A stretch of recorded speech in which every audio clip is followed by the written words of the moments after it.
Hi, I'm Carla Vermeulen, Deputy Director of the Institute for Disaster Mental Health at SUNY New Paltz. I'll be serving as the observer in this scenario, and I'll provide feedback at the end to the client and the helper. So in this current scenario, we're dealing with a very virulent strain of influenza that's been spreading nationally, and an outbreak has just begun on a college campus in the area.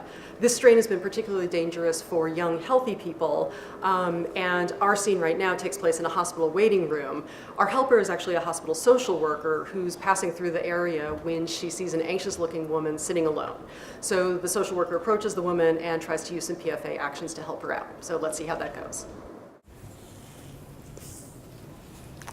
Hi, my name's Renee. I'm a social worker here. I noticed you look upset. Do you mind if I join you? Thank you. So do you have a loved one who's in the hospital here? Yeah, my son, he was admitted last night. I've been here. I've been with him in his room for hours, but they took him for some tests, and the nurse suggested that I, maybe go to the cafeteria and get something to eat, but I couldn't possibly eat anything, so I decided to wait here. Sorry to hear that your son's sick. May I ask what happened? It might be the flu. Ah. So at least that's what they're testing him for. He's a college student, and he was fine.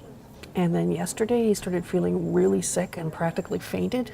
And his roommate finally showed some common sense and called 911, and they brought him here by ambulance. My son texted me in the ambulance, if you can imagine that. So I drove all night, and we got here about 2 in the morning. Wow, so you drove all night. You must be exhausted. I guess I am, but I can't really be thinking about myself right now. I'm so worried about Ben. He's all I've got. So it's just the two of you then? It is, but at least I'm here and he's not all alone. Who knows how they might have treated him if he were here by himself. No offense. None taken. I'm sure it's a great comfort to your son that you're here. I guess. I'm just struggling really hard not to cry. He hates it when I cry. Well, you know what? Your son's not here right now, so you can cry if you want to.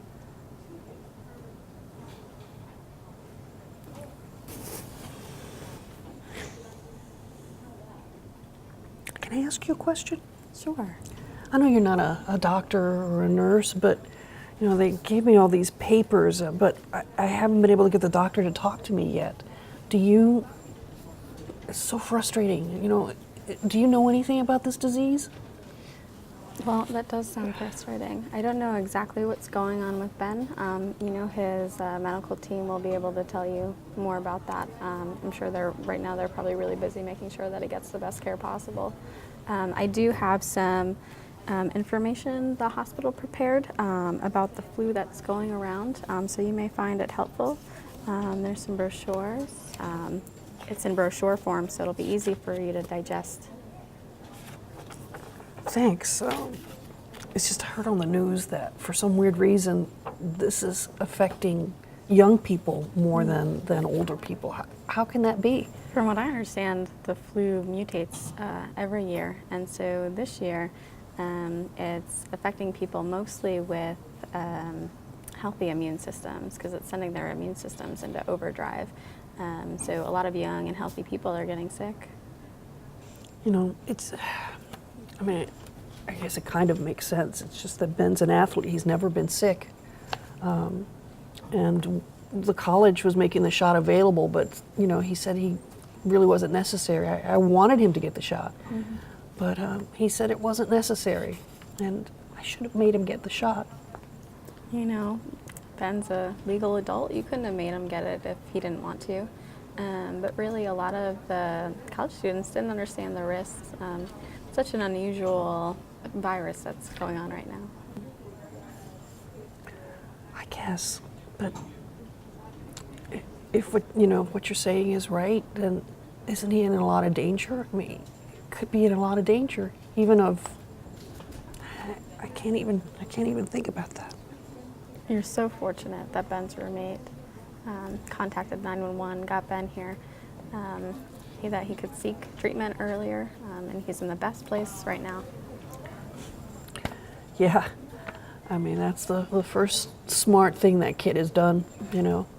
I'll have to thank him. But when Ben is better. You know, you had mentioned earlier that you hadn't eaten anything yet. Why don't we go to the cafeteria while Ben's getting his testing done? I really don't think I could eat anything. I can understand that. It's hard to focus on anything else but your son right now. But I think it'll help you keep your energy up so that when Ben gets out of testing, you'll be able to give him all your support. And Yeah. he would want you to eat, right? Yeah, I guess that makes sense. Yeah. All right, I think that's a good idea. Okay. While we're going, why don't we stop at the nurse's station and let them know where we're going to be so that if anything changes, they know where to find us. All right? Okay. All right, let's go. And thank you. You're welcome. Why don't we walk this way? You got everything? I think so. Okay. All right, so at this point, the group will resume and the observer will provide some feedback to the client and the helper based on notes taken throughout the role play on the PFA Observer worksheet. So we will now model that. Okay, so well done, you two. Renee, since you're a social worker, you obviously have more extensive mental health skills that you could have called on if necessary. But even though this was a potentially pretty serious situation, it seemed like basic PFA elements really were kind of adequate or sufficient. Would you agree with that? Yeah, I mean, it seemed Maria was mostly dealing with uncertainty and fatigue. So I tried providing a lot of physiological stuff, the tissues, the food, and also focused on some informational needs. Yeah. Great. Yeah, and you did that very well. You also validated her concern about her son without increasing her anxiety about him, which was great. And you provided information about the flu at a level that she sort of seemed capable of absorbing at that moment, and backed that up in writing also for her to read later. And I found that very helpful. Renee had she gone into a lot of medical detail, I don't know that I would have been able to absorb that. I would have tuned it out. So she was smart to simplify the message. And she helped reduce my frustration at not hearing from the doctors by framing it as them, you know, trying to provide good care for my son and finding ways to help my son, and emphasizing that he's where he needs to be to get there. That was very helpful. Yeah, I also liked how you tried to relieve her regret over not forcing Ben to get the vaccination. You know, she's likely to really experience a lot of guilt about that, so helping her understand that it really wasn't her fault was very important. And I'm glad I was able to make an impact there, but I think at some point she still second-guessed that. Mm-hmm. Right, and that's certainly something she's likely to keep thinking about in the future, always having those regrets about what could have been done differently. Yeah. One other element I thought maybe you could have pursued was just connecting her with some social support. You know, she seemed pretty isolated. Clearly Ben's father was not going to be any kind of help. Right. So just kind of probing a little bit to see if there were other friends or family she could reach out to. That probably would have been another useful action. But did a great job of convincing her to eat at the end, and overall seemed like you really helped her out. Thank you. Good. Sounds good.